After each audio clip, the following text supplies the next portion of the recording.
আমি চিরদুর্দম, দুর্নিবিত, নিঃশংস, মহাপ্রলয়ের আমি নটরাজ, আমি সাইক্লোন, আমি ধ্বংস, আমি তাই করি ভাই যখন চাহে মন যা, করি শত্রুর সাথে গলাগলি, ধরি মৃত্যুর সাথে পাঞ্জা, আমি ঝঞ্ঝা, আমি ঘূর্ণি, আমি পথসম্মুখে যাহা পাই যাই চূর্ণি। ছোটবেলায় জুল ভার্নের ৮০ দিনে বিশ্বভ্রমণ কল্পকাহিনী নিশ্চয়ই অনেকের পড়া হয়েছে, কিন্তু ৯০ দিনে কক্সবাজার থেকে পায়ে হেঁটে এভারেস্ট জয় বলে কয়ে এমনই ঘোষণা দিয়ে বসেন বাংলাদেশের ইকরামুল হাসান শাকিল।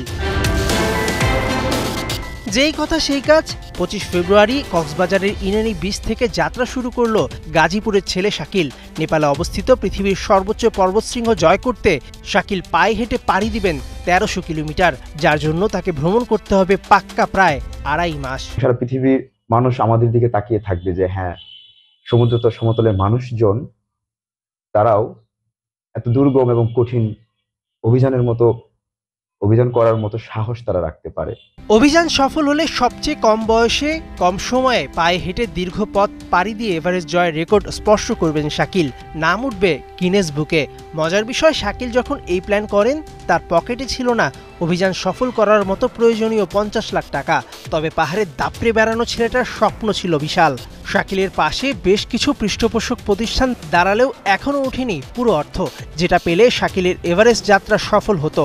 যাত্রাপথে তিনি প্লাস্টিক ব্যবস্থাপনা ও প্লাস্টিক দূষণের বিষয়ে জনসচেতনতা, কার্বন নিঃসরণ হ্রাস এবং পরিবেশ রক্ষায় টেকসই সমাধানের গুরুত্ব তুলে ধরবেন। অনেক টাকার প্রয়োজন হয়, যে কারণে আমার স্পন্সর এখন পর্যন্ত পুরোপুরি অ্যারেঞ্জ হয়নি।